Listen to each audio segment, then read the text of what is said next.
Carta de Paulo aos Romanos, capítulo 1, versículo 16. Eu vou ler ali para ler igual a versão que está disponível para todos vocês. Está escrito assim: eu não me envergonho do Evangelho, porque é o poder de Deus para a salvação de todo aquele que crê, primeiro do judeu e depois do grego. Porque no Evangelho é revelada a justiça de Deus, uma justiça que do princípio ao fim é pela fé. Como está escrito, o justo viverá pela fé. Que o Senhor nos abençoe com a sua palavra. Agora sim, por favor, fique à vontade, pode se assentar.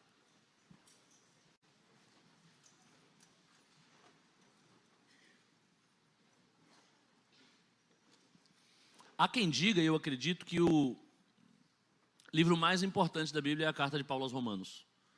E eu ainda vou além, talvez esses 2 versículos sejam o fragmento mais importante da carta. Então, para mim, o filé da Bíblia é esse aí. Se você não está afim de ler toda, que é só a versão resumida, lê isso aí. É o que eu acho. Tenta ler pelo menos Romanos inteiro. Vamos negociar. Mas eu acho que esse texto é expressivo demais. Romanos é expressivo demais de toda uma teologia bíblica. E esse capítulo 1, versos 16 e 17, é um texto muito expressivo do que é Romanos, do que Romanos tem a dizer. É um texto bem interessante e começa com uma palavra mais interessante ainda, que é vergonha. Começa falando de vergonha. Que coisa curiosa que é falar de vergonha. Vergonha é um sentimento que une todos os homens. Menos Neto, cadê? Mas isso é outra conversa. Mas eu acho que todo mundo sabe, quando a gente fala de vergonha, todo mundo sabe do que a gente está falando. Todo mundo sente vergonha e é um pacto secreto que nós temos entre nós, porque é um tema sobre o qual a gente não quer falar justamente por vergonha. Mas é um tema que nos une. Quase todo mundo já teve aquele pesadelo de que estava nu na escola e não fazia ideia de como é que foi parar ali daquele jeito. Ou o pesadelo que estava diante de uma plateia para falar sobre algo e não fazia a mínima ideia do que era que ia falar. Formas diferentes de expressar esse sentimento que corrói cada um de nós silenciosamente, que é a vergonha. Vergonha é um lugar em que todos nos encontramos. Porque a vergonha é a expressão da dualidade humana. A vergonha é a revelação de 2 convicções que todo mundo carrega em si. A convicção de que eu sou bom e a convicção de que eu não sou bom. A convicção de que eu sei fazer certas coisas e mereço ser respeitado minimamente. Todo mundo tem essa convicção, essa autoestima, essa autovalorização. Mas todo mundo tem também uma convicção de que eu não sei fazer certas coisas e mereço ser humilhado. Eu não vou fazer do jeito certo e se alguém descobrir, vai me expor e eu vou, sem qualquer razão, sem qualquer desculpa, sem qualquer forma de me defender, eu vou sofrer uma justa humilhação. Então a gente carrega essa necessidade de respeito e essa consciência de indignidade de respeito. E daí surge a vergonha como um medo. Um medo de que a gente seja descoberto, de que percebam, um medo de que já estejam percebendo, uma resistência a ser depreciado publicamente, a ser confrontado com a realidade de que nós não temos o suficiente para dar conta das nossas missões, dos nossos propósitos. Isso é algo que nos corrói por dentro, isso é algo que nos amedronta. Isso é uma forma, inclusive, de expressar o tal do medo da morte. O medo da morte, de algum modo, se expressa na vergonha, porque o medo da morte é justamente essa sensação de ser insuficiente, de ser publicamente revelado como alguém que acaba. Mas nem sempre foi assim. Essa vergonha não é coisa de toda a eternidade, não. Houve uma época que... Gênesis 2:25 diz uma coisa interessante, diz assim: no Éden, Adão e Eva estavam nus. E não... Eu falei certa a referência? Não sei. Se não tiver certa, não põe aí não, pelo amor de Deus. Falei certo? Obrigado, ótimo. Falei Gênesis 2:25 assim com segurança, mas depois pensei, será que é isso mesmo? O homem e sua mulher estavam nus, mas não sentiam vergonha. Não havia vergonha no Éden. E o pastor Cláudio Duarte diz uma coisa que eu acho muito interessante. Ele diz assim, ó, eles não estavam nus porque era o paraíso. Era o paraíso porque eles estavam nus. O que faz de um lugar o paraíso é a possibilidade de estar nu sem sentir vergonha. É a liberdade de se expor sem o medo de ser julgado. É a tranquilidade de se revelar, sem a pressão de que suas insuficiências cobrem o preço e te tirem aquilo que você mais quer. Quem não tem isso realmente é um sem vergonha. Quem não se sente com esse medo é um sem vergonha. Eu já citei aqui um sem vergonha. Para mim é o maior exemplo. Mas tem outros. Eu estava falando mais cedo de Pedro, o apóstolo. Pensa num cara sem vergonha. Ele tomava cada uma queimada de Jesus, que se eu tomasse metade, acho que eu nunca mais falava nada. Jesus ia dizer assim, meu filho, fale agora em línguas. Eu? Para tomar queimada de novo? Pedro não, Pedro fala um negócio achando que está arrasando, querendo defender Jesus. Jesus, Pedro, você é o Satanás. Mas é aquela história, né? O que foi que seu pastor te disse que te feriu? O de Pedro chamou ele de Satanás. E ele continuou na igreja. Mas se a sua razão é maior do que a dele, não vou te julgar. Então, Pedro, no minuto seguinte, já estava falando, e falando besteira de novo depois. Mas falando coisa boa também, ele não tinha vergonha não, era um cara impressionante. Agora outro cara, e esse sim, esse é um avergonhado, um envergonhadinho, é Paulo. Paulo é um homem cheio de vergonhas. E é justo que Paulo seja envergonhado, por quê? Quem não se leva tanto a sério assim, quem já não espera tanto de si, quem não coloca grandes expectativas em si mesmo, não costuma ter tanta vergonha, mas quanto mais é a expectativa que a gente tem, maior é a vergonha. Quanto mais a gente acredita que a gente pode conseguir sair impune, quando a gente acredita assim, eu consigo passar sem que ninguém me humilhe, então a gente cultiva mais vergonha ainda, porque o medo de ser humilhado é maior. Quando você já não espera nada, aí você já não está com medo de nada. Quem já morreu não pode morrer, né? Aquela coisa de quem já está humilhado não tem medo de ser humilhado. Quem se sente assim está tranquilo, sem vergonha, mas quem acha que é alguma coisa, que pode alguma coisa, sobre quem há uma certa expectativa, a vergonha é maior. Aquela sensação, aquela história. Ninguém achou que foi uma grande vergonha a Irlanda tomar 8 da Alemanha na Copa de 2002 ou 2006, eu não me lembro bem. Posso parar por aí, né? Já está todo mundo envergonhado só por essa menção. Mas de quem se esperava muito, um 7-1 da Alemanha, por favor, apaguem essa parte da mensagem, porque às vezes eu gosto de reassistir, eu não quero ter que ouvir isso de novo. Porque me envergonha, como brasileiro. Porque se esperava muito da gente. De Paulo sempre se esperou muito. Paulo era um homem que já cresceu sendo ensinado pelos melhores teólogos da época. Cresceu, todo mundo dizendo, esse aí vai ser um grande pregador. E ele fez uso daquele grande conhecimento que ele adquiriu para perseguir quem lia a Bíblia de uma forma diferente da dele. Quem olhava para a Bíblia e via outra coisa, Paulo queria matar. Que vergonha, Paulo. Que vergonha. Um dia, Jesus olhou para ele e disse, Paulo, você não está com vergonha não, filho, porque está passando crédito ou no débito essa vergonha aí. Está ridículo, Paulo. Paulo muou, assim, sabe? Murchou, amuou, ficou aquela coisa de, meu Deus do céu, que constrangimento. Aí daí para frente, toda carta ele dá um jeito de falar, eu sou o pior dos apóstolos porque eu persegui a igreja do Senhor, que vergonha. Ele carregou para o resto da vida essa vergonha. Quando falava alguma coisa assim, Paulo, por que são os melhores apóstolos? Que vergonha, eu sou o pior dos pecadores porque eu persegui a igreja do Senhor. Aí Paulo, em Romanos 1,16, conta para a gente que encontrou o remédio contra a vergonha. Ele achou um lugar onde não há vergonha. Ele achou um lugar para escapar da vergonha. Ele diz, eu não me envergonho no Evangelho. Do Evangelho eu não tenho vergonha nenhuma. Acabou a vergonha quando eu conheci o Evangelho. Quando eu entro no Evangelho, acabou a vergonha. Aí eu me solto. Aí eu me sinto em paz. Aí eu me desnudo. Do Evangelho eu não me envergonho. E ele explica por quê. Eu não me envergonho do Evangelho, porque o Evangelho é poder de Deus para a salvação de todo aquele que crê. Primeiro do judeu, depois do grego. Eu vou ler de trás para frente aqui, para a gente entender o que cada parte desse versículo está dizendo. Esse versículo é muito importante, gente. Esse versículo está apresentando para a gente o antídoto contra a vergonha, o lugar onde a gente não precisa se envergonhar. Está ensinando um jeito de viver sem vergonha. E para a gente entender de trás para frente, é importante, primeiro, dizer que o Evangelho, eu não me envergonho do Evangelho, porque ele é poder de Deus para a salvação de todo aquele que nele crê. O Evangelho é um lugar onde não há vergonha, mas é um lugar que só está disponível para aqueles que precisam de uma salvação. E assim, quando eu falo a palavra salvação, ninguém pede para ser salvo de uma banheira de hidromassagem comendo Lindt com queijo francês. Ninguém pede para ser salvo de um emprego que está pagando 10 milhões de reais por mês para trabalhar apenas segunda e terça. Ninguém pede para ser salvo de um casamento em que é o céu na terra, muito amor envolvido. A gente não quer ser salvo de situações que a gente considera confortáveis. A gente não quer ser salvo se a gente está se sentindo bem no lugar em que a gente está. Não existe salvação para quem está bem. Não existe salvação para quem está são.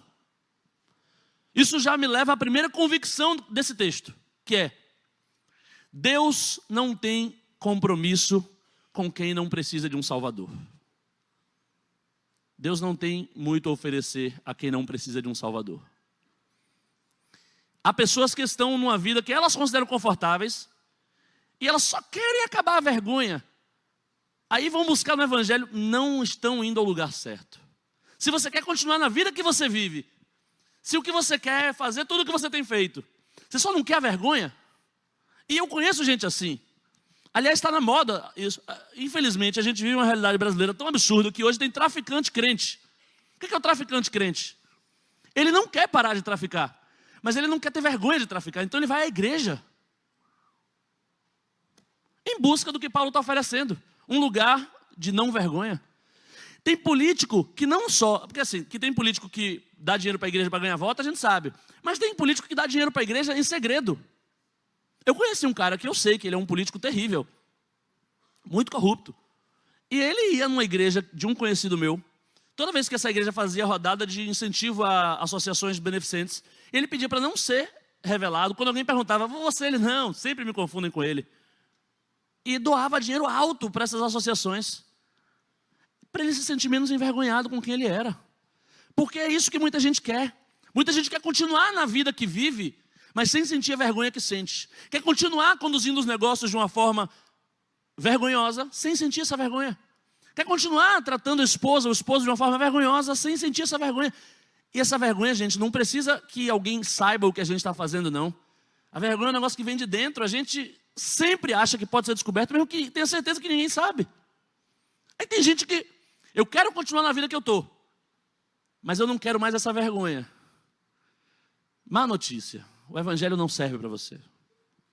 O Evangelho só não envergonha, só não permite vergonha, só não é um espaço de vergonha para quando ele opera a salvação. Se você quer perder a vergonha, você precisa ser salvo. Você precisa aceitar que o que você precisa é de mais do que um remedinho para a vergonha, é mais do que um anador para essa crise de consciência. Você precisa de uma salvação. Eu preciso aceitar que se eu quiser aquilo que o Evangelho me oferece, eu preciso aceitar a ideia de que o Evangelho é para quem precisa de salvação. Eu preciso de salvação. É para quem precisa de salvação que o Evangelho oferece um lugar sem vergonha. Eu não me envergonho do Evangelho, porque ele é poder de Deus para a salvação de todo aquele que nele crê. Primeiro o judeu, depois o grego. Grego aí é um termo genérico para gentio, não judeu. Salvação foi revelada por meio de um judeu, primeiro aos judeus. Mas ela abrange todo aquele que nele crê, inclusive os gregos, no caso gentios. Não judeus, todos. Mas o compromisso de Deus é com quem precisa ser salvo, com quem aceita ser salvo, com quem está disposto a ser resgatado de onde está. E aí, de trás para frente, eu prometi, o Evangelho é para salvação, mas o que para salvação? O texto diz assim, o Evangelho é poder de Deus para a salvação. Isso é muito interessante, porque é óbvio, mas é maravilhoso. Duas coisas aqui, ó. O Evangelho é o poder de Deus. O Evangelho não é o querer de Deus, não é o pensar de Deus. Não foi uma ideia que Deus teve e vai ver se rola. Não é um desejo que Deus tem, mas depende de alguma circunstância. O Evangelho é o poder de Deus. Sabe o que isso significa? Deus pode te salvar. Ele não só quer, Ele pode. Ah, mas nada do que você faça é capaz de impedir o poder de Deus para a sua salvação.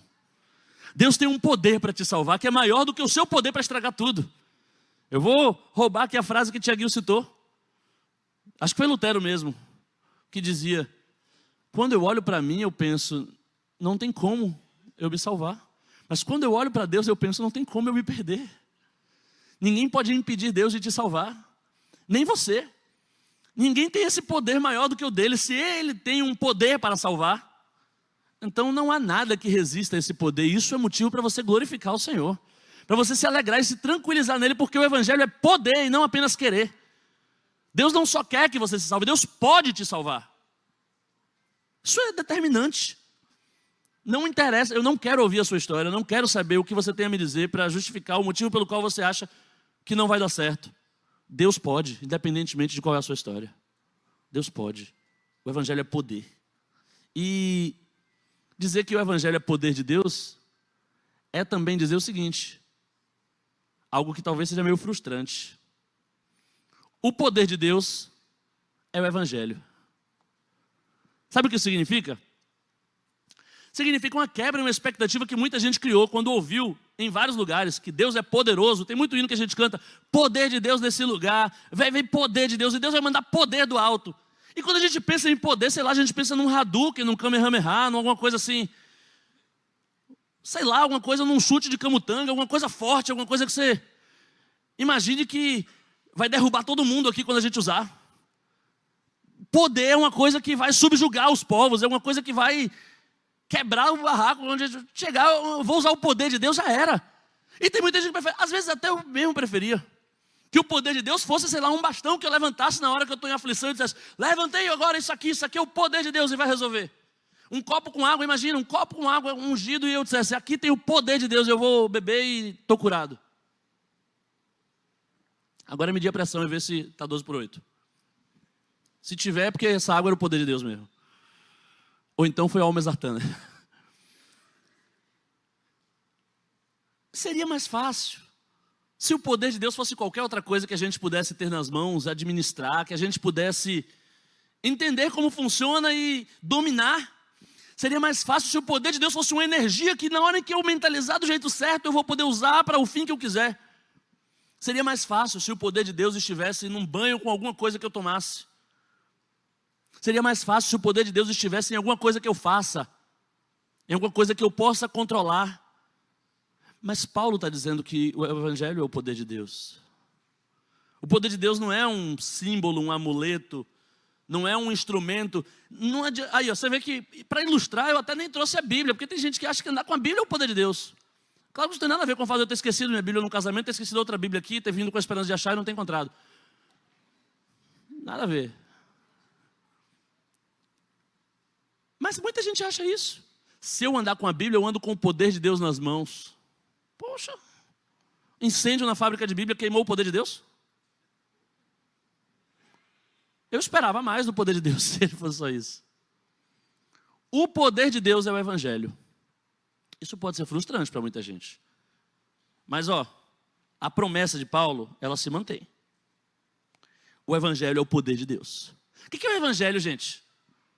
Para a gente falar assim, de forma resumida, a palavra evangelho não foi inventada pela Bíblia, não. Ela já existia antes mesmo da Bíblia ser escrita. Evangelho é um gênero literário, assim como dissertação, assim como notícia jornalística, assim como narrativa. O evangelho é um gênero literário, assim como romance. Que gênero literário é esse? Os reis antigos, eles iam para a guerra porque tinham que ir para a guerra. Não bastava ficar lá do governo dele mandando os jovens irem lutar, não. Isso é coisa moderna.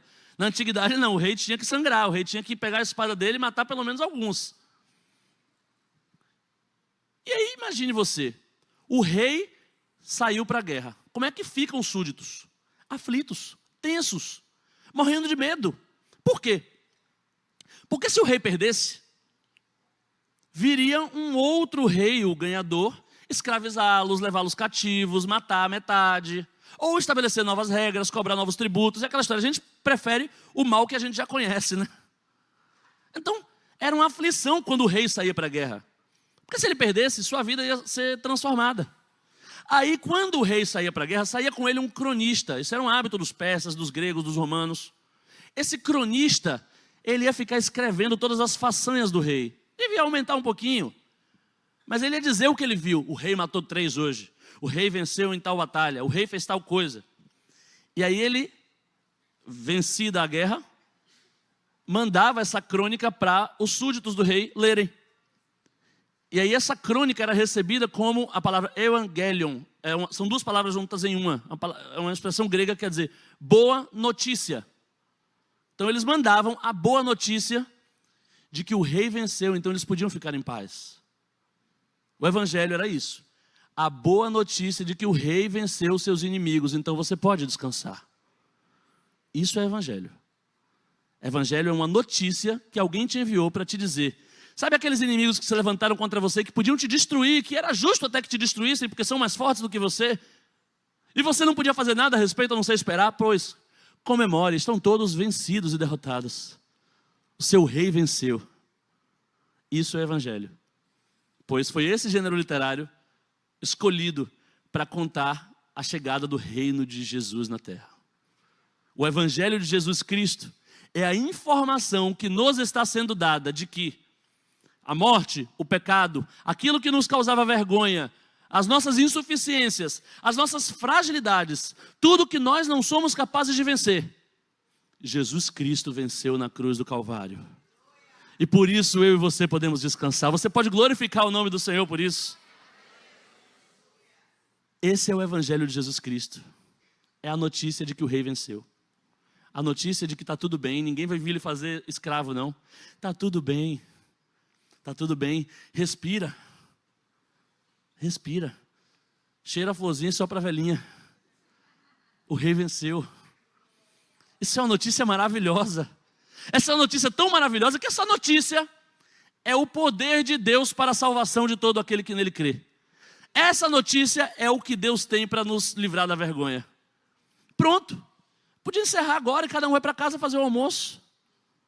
Se vocês me confirmarem aqui que ninguém sente mais vergonha, que ninguém aqui tem mais síndrome do impostor, que ninguém aqui tem mais medo, que ninguém está pensando em perder o emprego essa semana e não pagar alguma conta, se todo mundo confirmar que realmente todos esses sentimentos foram embora por causa dessa primeira parte da mensagem, a gente pode encerrar agora.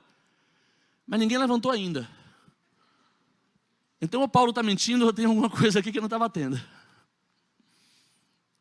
Porque se evangelho é poder de Deus para nos salvar e acabar com a vergonha, se o evangelho é essa notícia, e essa notícia está dada, por que nem todo mundo está salvo ainda?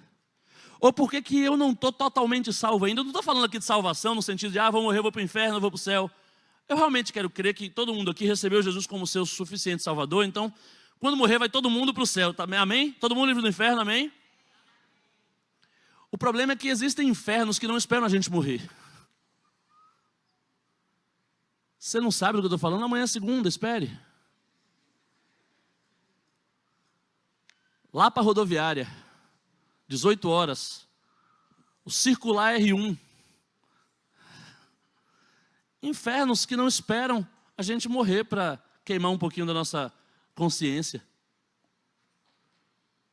Existem lugares que nos infernizam em vida. Eu sei que eu serei salvo no dia lá em que Jesus voltar, mas e agora? Agora tem lugares de onde eu preciso ser salvo e não tenho conseguido. Embora eu sei que o meu espírito não vá arder no inferno, talvez minha mente esteja ardendo aqui em alguns infernos pelos quais eu passo, no meu trabalho, na minha formação acadêmica, no meu relacionamento com Deus, no meu casamento, na minha casa, que está uma reforma que é um inferno. Por que eu não estou sendo salvo disso ainda? Por que eu não estou salvo ainda dessas coisas, se o evangelho é o poder de Deus, e o evangelho já está aqui? Paulo tinha um monte de defeito, mas mentir não era um deles não. Que eu saiba, não era de mentir não.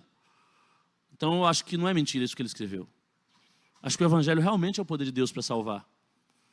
Mas por que não estamos completamente salvos? Eu tenho 3 hipóteses.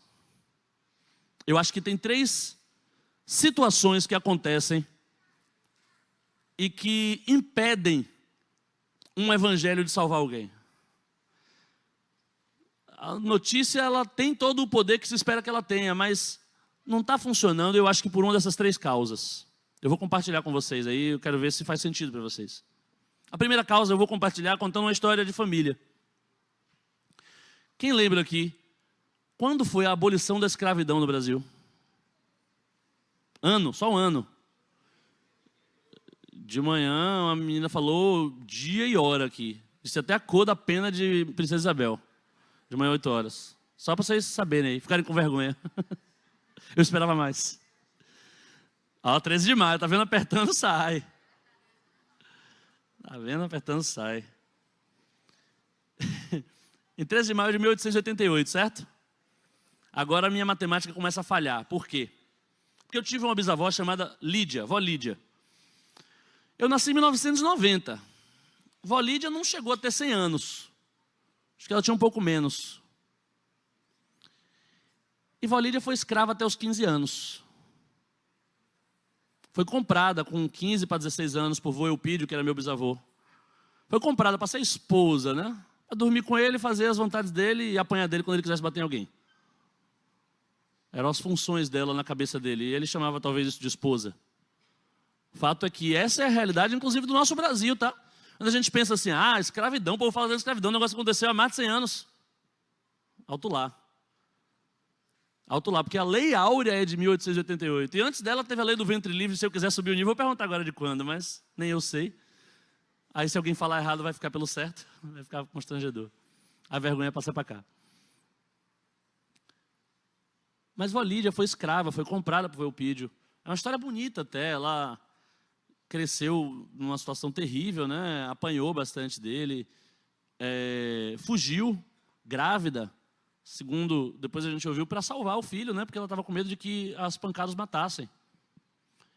E depois de algum tempo ela soube que ele estava doente, veio o Eupídio e ela cuidou dele. Acolheu, perdoou, superou.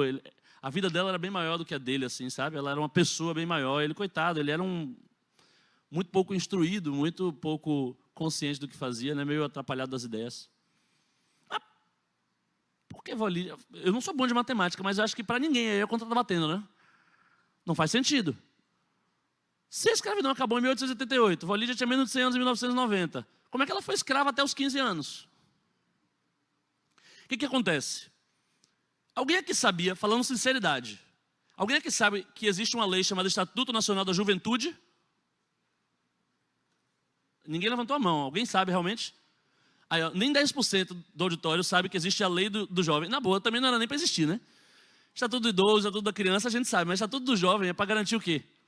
O direito de usar o TikTok. O direito de mudar de ideia e falar uma coisa absurda e depois fingir que nunca falou. Pare. O direito de não sentar durante uma festa. Me poupe. Eu também não vejo sentido que exista, mas lá no meu escritório tem um estagiário que é militante e tal, jovem, todo ativo, ele que trouxe para a gente o Estatuto da Juventude. Só que eu sou advogado, é uma vergonha eu não saber que existe uma lei tão relevante como ele acha que essa lei é. Eu não sei, eu sou advogado e não sei. E hoje tem internet. Então todo mundo tem acesso a todas as leis. Meu amigo, no interior de Adustina, em 1902, na fazenda onde vó Lídia cresceu, você acha que chegou a notícia da Lei Áurea? Você acha que chegou para alguém lá a notícia? E se chegou, você acha que o patrão deu? Deu e rustiu durante anos. Isso aconteceu em muitos lugares do Brasil. Infelizmente, tem lugares que até hoje parece que a notícia da abolição não chegou, né? Tem trabalho análogo à escravidão em alguns lugares ainda. Mas vó Lídia realmente, durante a infância, não sabia que... Agora veja a condição dela e quão terrível é isso. A notícia da Lei Áurea era suficiente para libertá-la. Ela seria dona de si mesma, ela não precisaria mais ouvir desaforo de escravizador, ela não precisaria apanhar, ela tinha direito a ser bem tratada, ela tinha direito à própria existência, ela não poderia ser vendida. Mas ela se permitiu viver tudo isso, de ser escravizada, de ser vendida, de ser agredida. Ela se permitiu viver tudo isso, só porque não chegou nela a notícia de que ela era livre. Só porque ela não sabia que era livre, ela vivia como se não fosse. Olha como funciona a nossa cabeça. Olha como o desconhecimento pode ser a causa pela qual o Evangelho ainda não cumpriu todas as suas missões em nós. O desconhecimento. Talvez a gente só esteja agindo como se fosse escravo, porque a gente ainda não internalizou que o Senhor nos chamou para a liberdade. O Senhor nos chamou para sermos livres. Nos deu o seu Espírito e nos chama de filhos. Nós não somos servos, não somos mais escravos do medo, nós fomos chamados filhos de Deus. Ah, mas eu já sei disso, mas será que seu bolso sabe disso? Será que seu bolso sabe que você não faz aquilo que as condições permitem, você faz o que o Senhor te leva a fazer, você faz o que... Você é livre para ser liberal, inclusive. Você não precisa viver com medo, viver escravizado, viver com aquele dinheiro preso. Será que sua sexualidade sabe disso? Que você não precisa repetir os padrões de uma família disfuncional, de uma sociedade que promove um tipo de conduta absolutamente maléfica. Você não precisa fazer o que todos fazem, você é livre. O Senhor te libertou. Em Cristo você tem um espaço de liberdade. A gente precisa pregar essa notícia para a gente mesmo, a gente precisa contar para si, a gente precisa ouvir louvores, ouvir pregações, a gente precisa se alimentar de notícia, para encontrar os cantos do nosso ser que estão como Lídia, coitada, vivendo como escravo, mesmo sabendo que Cristo já te libertou. Você não precisa mais viver como escravo, você não precisa mais fazer o que mandam, fazer o que fazem, fazer o que os outros...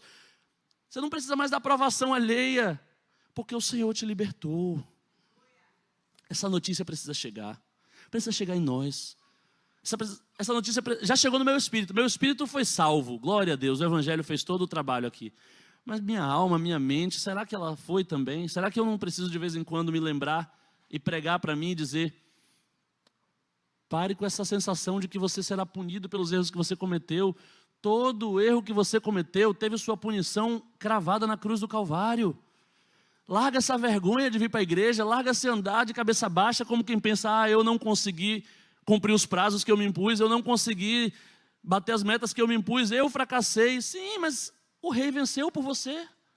Todos os seus fracassos você pode reunir e entregar aos pés do Senhor, porque em Cristo nós somos mais do que vencedores. Joga essa vergonha fora, você é livre, o Rei venceu, esse é o Evangelho. Ah, mas... todo mundo aqui está vindo todo domingo, o pastor Diogo, acho que a coisa que ele mais prega é isso, é que somos livres e tudo mais. Então você já ouviu. Mas eu vou contar uma história besta, que ilustra, eu acho que a segunda causa pela qual a gente não tem vivido a plenitude da salvação que o Evangelho é capaz de nos oferecer. A gente estava numa viagem uma vez, e tinha 2 carros com walkie-talkie. E aí, um guiando o outro, um orientando o outro. Aí chegou um trecho da estrada que tinha uns cones assim no meio da pista, e aí o carro da frente avisou, né, ó, olha só, tem uns cones na estrada, toma cuidado, vai aí com calma, porque tem uns cones aí nessa parte da estrada, a gente passou pelos cones agora, vocês vão passar pelos cones daqui a pouco. Tudo bem. Eles olhando, o retrovisor, vem o carro de trás picado, contorna os cones assim, mas quase bate nos cones, ele, velho. E aí depois que passou os cones, aí o carro andando devagarzinho, ele, ó, era só os cones mesmo, pode seguir rápido depois, tá normal. Eu tinha esses cones aí, mas... E o carro devagarzinho e tal. Enfim, seguiu a estrada. E aí a gente chegou no local e estava conversando. Que povo doido, o que aconteceu? Pô, a gente falou, tinha os cones, eles passaram rápido, depois ficaram devagarzinho. A gente disse, era só os cones, pode seguir. Por que essa confusão? Que estranho. Aí chega o pessoal que estava no carro de trás. Chega, poxa, a gente está chateado. O que foi que está chateado? Cadê os pôneis? As crianças estavam todas ansiosas para ver. A gente driblou uns cones lá no meio do caminho para poder ver os pôneis, e nada dos pôneis aparecerem, as crianças ficaram super ansiosas por causa disso. Onde foi que vocês viram esses pôneis? Eu estou pensando em voltar para ver. A gente veio devagarzinho procurando.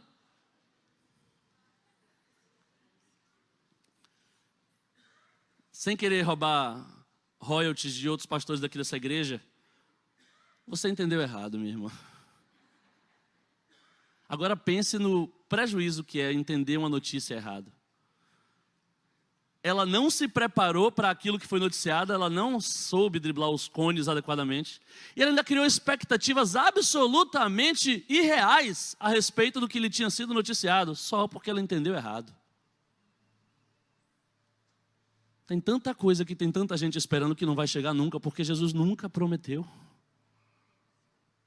E tem tanta coisa que você não precisava passar, só porque não entendeu o que Jesus prometeu.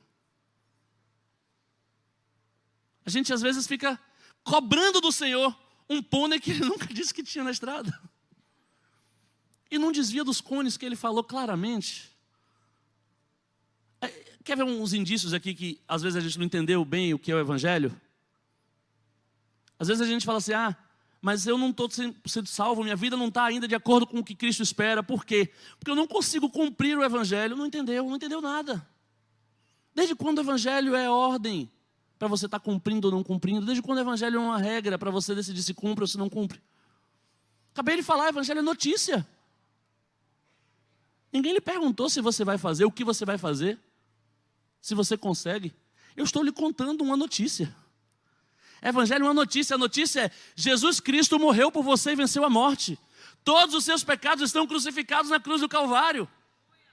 Mas eu não consigo obedecer isso. Eu não dei ordem nenhuma, não mandei você fazer nada. Se você quiser mudar de vida, é com você. E aí a gente vai conversar sobre. Mas a notícia que eu tenho para lhe dar é: Jesus morreu por você. Seus erros estão crucificados na cruz. Essa vergonha que você está sentindo não faz sentido. Essa cabeça baixa com que você anda não faz sentido. Essa sensação de que você é um pecador irretratável não faz sentido. Jesus morreu, Jesus deu a você uma nova natureza. Evangelho não é uma ordem que você possa cumprir ou não cumprir, é uma notícia. Evangelho não é uma bússola que você possa seguir. Eu não estou indo na direção do Evangelho, então... Não, o Evangelho é uma notícia. Esqueça. Essa ideia falsa de que o Evangelho é uma regra, uma carta de conduta, uma regra, sei lá, um dress code, um jeito de me vestir, um jeito de me portar. Essa ideia faz a gente viver envergonhado, porque a gente não consegue cumprir aquilo que a gente acha que o Evangelho manda a gente fazer. E viver vaidoso ou orgulhoso cada vez que a gente consegue cumprir um pedacinho. A gente começa a cobrar, inclusive, o retorno. Senhor, já dizimei, agora rasga os céus e desce em prosperidade. Está onde isso? No Evangelho não. Senhor, passei uma semana sem olhar para mulher nenhuma, agora eu quero que minha mulher me respeite em casa. Tirou isso de onde? Que pônei foi esse que você viu aí, velho? Não tem pônei não. Não tem pônei não. Você entendeu errado. Se ainda há esse peso, se ainda há essa vergonha, se você sente que ainda há algo tão importante na sua vida que não está salvo, ou você ainda não conhecia o Evangelho, ou você não entendeu o que é Evangelho. Evangelho é notícia. Eu estou te contando uma coisa. O que você faz com isso é problema seu. Mas eu já ouvi o Evangelho, botei louvor na minha playlist, discipulado de Tiaguinho, culto da quarta, vindo das 8, pastor Diogo no Instagram. Eu estou inundado de Evangelho. Eu já ouvi. Eu já entendi, eu li todos os livros de teologia que havia na lojinha, eu comprei na mão de Tiaguinho quando ele... Eu não sei se Tiaguinho ainda está com livraria, depois faz o merchan aí, tio. Eu aprendi tudo que tem para aprender sobre o Evangelho. Pensa que eu sou agora um teólogo. Eu sou capaz de ensinar qualquer um aqui sobre o que é o Evangelho. Eu entendi. Mas ainda não está funcionando na minha vida. Por quê? Aí, meu amigo, o seu problema é mais sério, eu diria. Se você conhece a notícia, se você entendeu a notícia, por que a notícia não está fazendo o efeito que ela deveria fazer? Acho que porque você não creu. Isso é um problema. Aquilo que a gente crê define o modo como a gente vive. Aquilo em que a gente crê define o modo como a gente vive.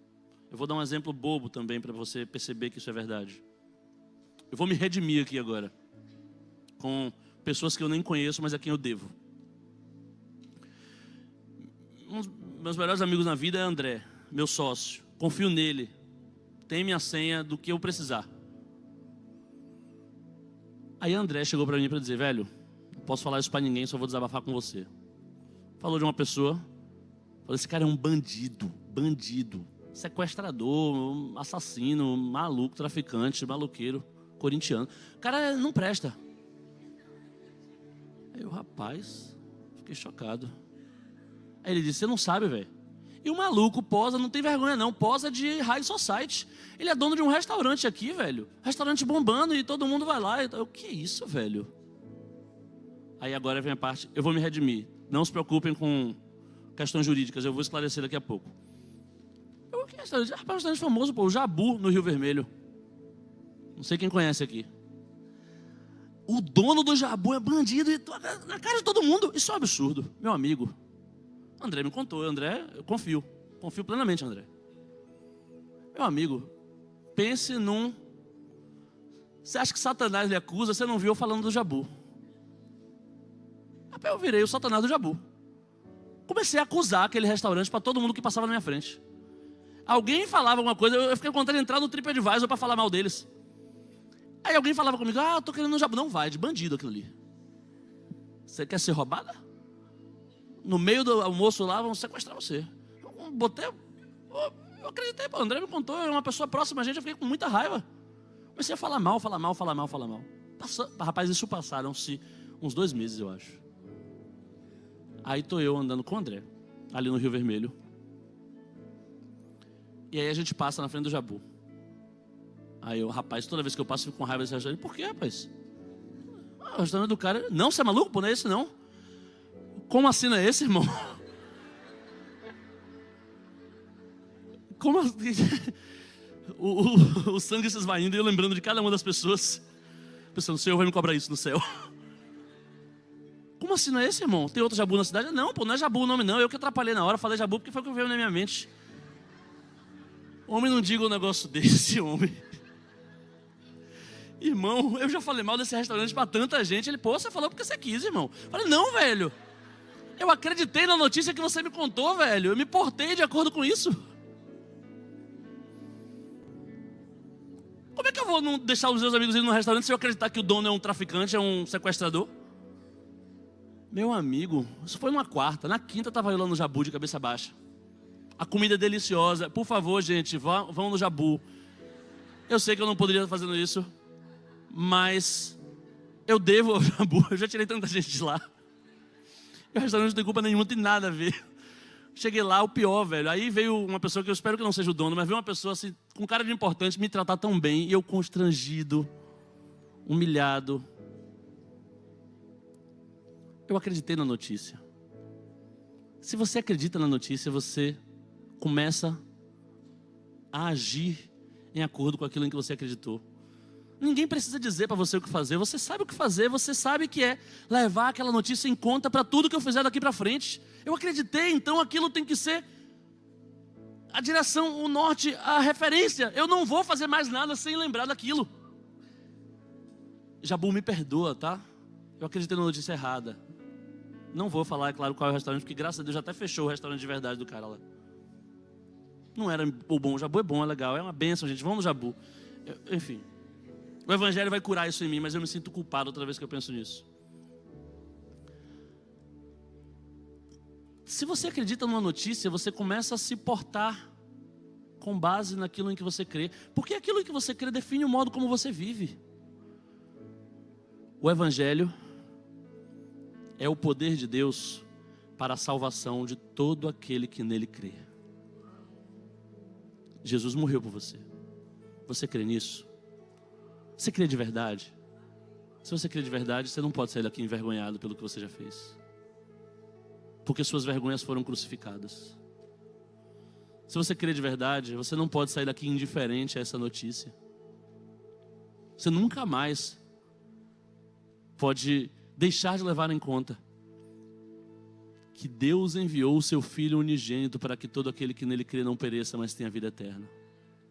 Eu queria te pedir que levantasse, por favor, para a gente orar. Porque o Evangelho é o poder de Deus para a salvação de todo aquele que nele crê. E é o Evangelho que revela a justiça de Deus, que é de fé a fé. É fé no princípio até fé ao fim. Sabe o que é fé? Fé é crer ao ponto de se submeter.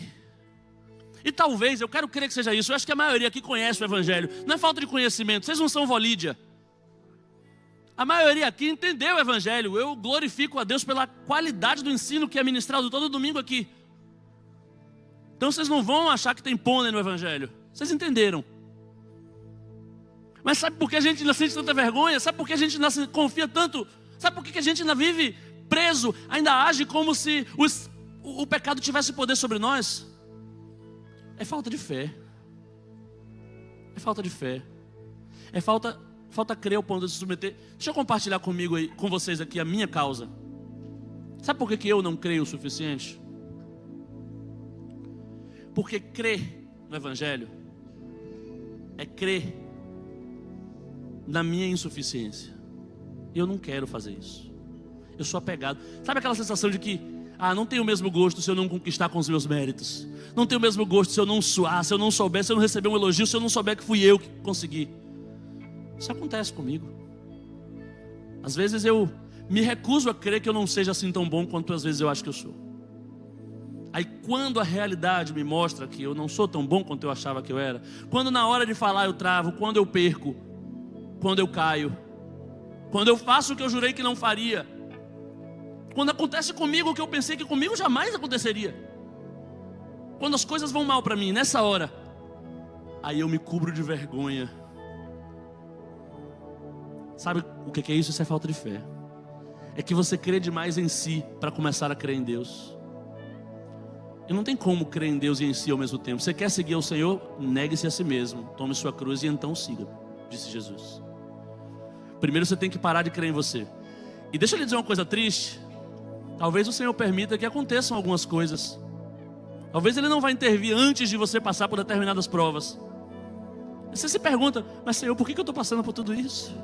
Se o Senhor é poderoso para livrar, por que não livrou? Por que deixou chegar onde está? Porque o Senhor não tem ilusões a seu respeito, mas você tem.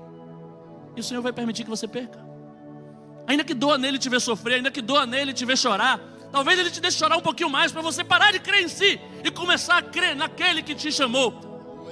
Aquele que é o autor e consumador da sua fé. Aquele que pode aumentar a sua fé aqui hoje, que pode fazer você sair daqui dependente dele, crente ao ponto de se submeter. Ele pode fazer você sair daqui alguém que nunca mais vai viver como escravo. Nunca mais vai cobrar dele o que ele não lhe prometeu. E vai deixar de observar aquilo que ele lhe disse. Daqui para frente você vai crer no Evangelho. E o Evangelho é poder de Deus para a sua salvação. Não precisa de nada mágico. Você não precisa de um amuleto. O Evangelho é poder. O Evangelho é bastante. Deus pode, Deus quer, Deus faz. Ora a Ele aí. Porque eu não posso lhe dar a fé. Eu não posso lhe ajudar nesse terceiro desafio. Eu até posso lhe contar o Evangelho caso você não saiba. Eu consigo lhe explicar o Evangelho caso você não tenha entendido. Mas eu não posso aumentar a sua fé. Fé é dom de Deus, não vem de nós para que ninguém se glorie. Mas o autor e consumador da nossa fé, Ele está aqui agora. Converse com Ele. Use esse louvor para se derramar, para pedir: Senhor, dá-me mais fé. Senhor, me faz crer ao ponto de me submeter. Quebra as minhas resistências, as minhas vergonhas, as minhas autossuficiências. O que eu acho que eu posso, o que eu acho que eu consigo. Acaba com essa crença. Eu quero crer em Ti, Senhor. Eu quero crer no Evangelho.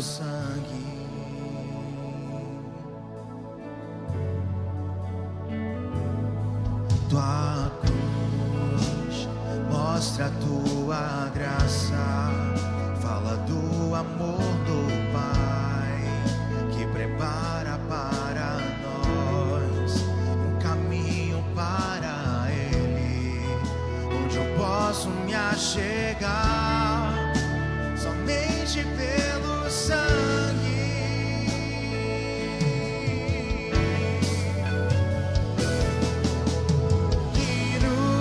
Lava dos pecados, que nos traz restauração. Nada além do sangue, nada além do sangue de Jesus,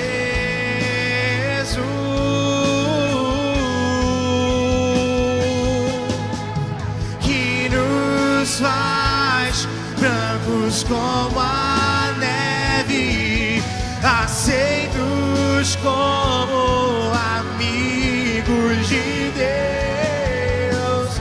Nada além do sangue, nada além do sangue de Jesus. Eu sou livre, eu sou livre. Eu sou livre.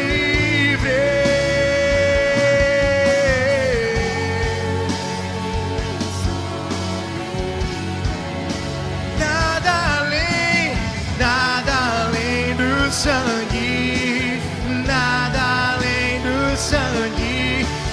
Jesus, eu sou livre, eu sou livre.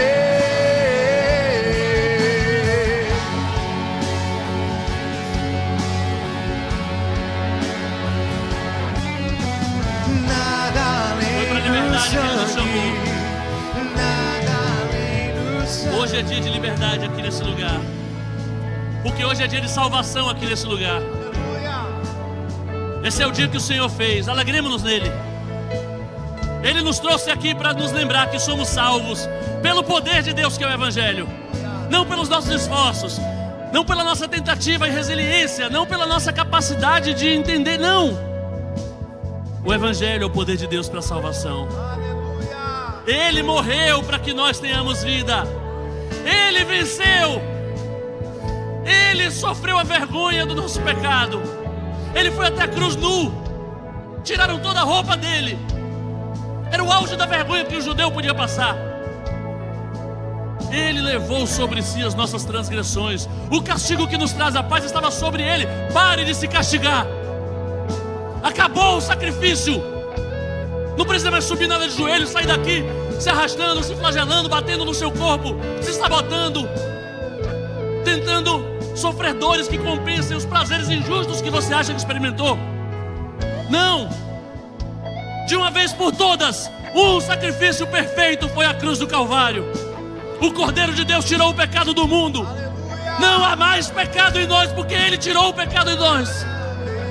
Ainda que nós continuemos a pecar, Ele levou sobre si o peso do nosso pecado.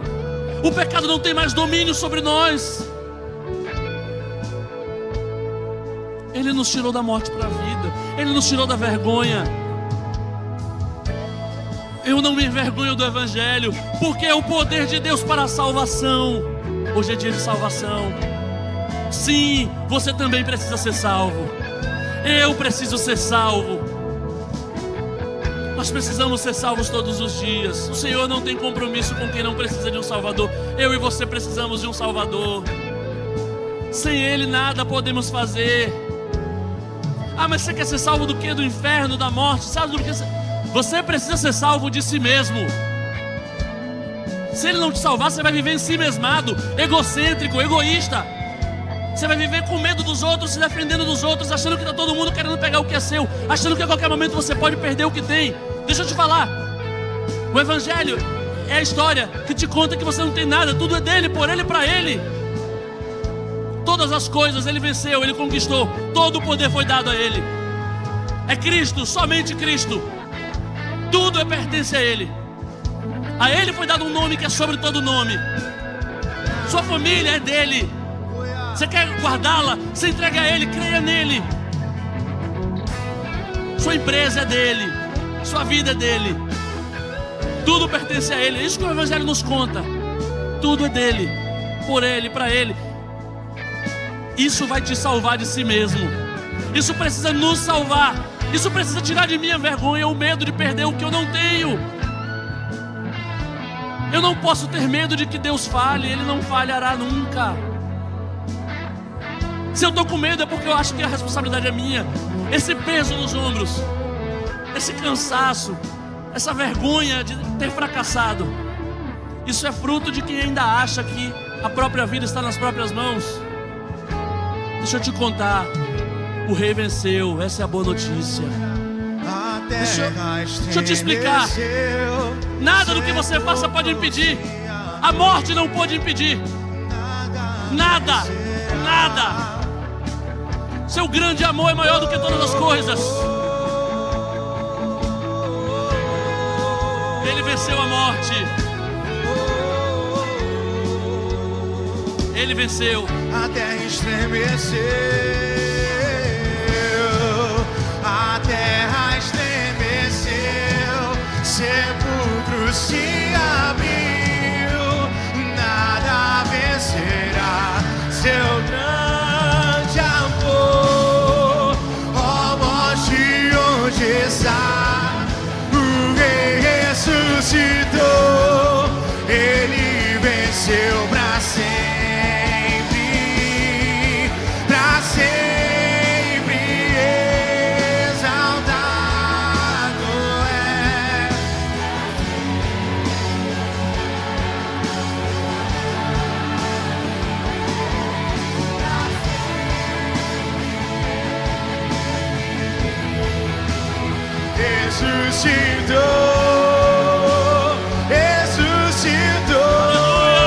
Aleluia, aleluia.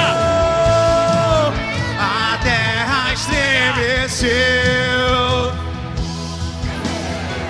Seus pecados foram vencidos. Nada vencerá. Seus inimigos foram vencidos. E você não precisou fazer nada, só crer. Só crer. Crê no Senhor. Ele é quem vai salvar a sua casa, não é você não. Ele venceu. Pra sempre.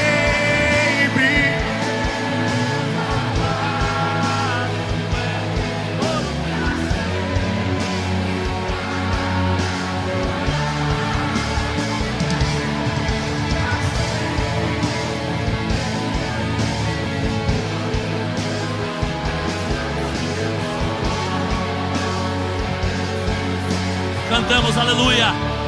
Cantamos aleluia. Cantamos aleluia. Cantamos aleluia. Cantamos aleluia. O Cordeiro venceu. Cantamos aleluia. Cantamos aleluia. Cantamos aleluia. O Cordeiro venceu. Cantamos aleluia. Cantamos aleluia. Cantamos aleluia. O Cordeiro venceu. Cantamos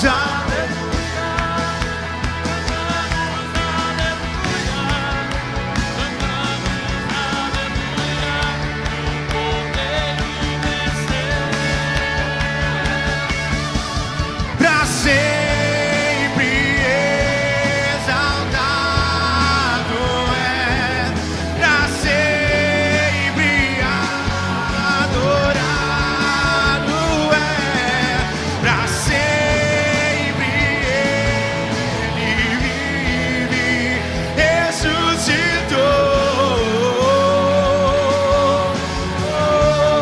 porque ele vive. Posso crer no ar, porque ele vive. Tempo não há, mas eu bem. Declare isso. Eu sei que a minha vida está nas mãos do meu Jesus. Que a minha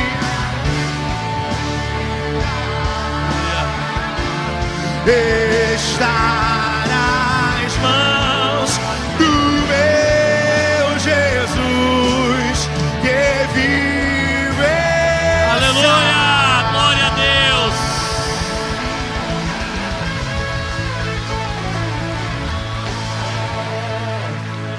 Senhor, nós te louvamos, nós te engrandecemos, porque nós não temos o direito de ter medo do fracasso. O fracasso não é uma opção para nós, porque a nossa vida está nas mãos daquele que venceu.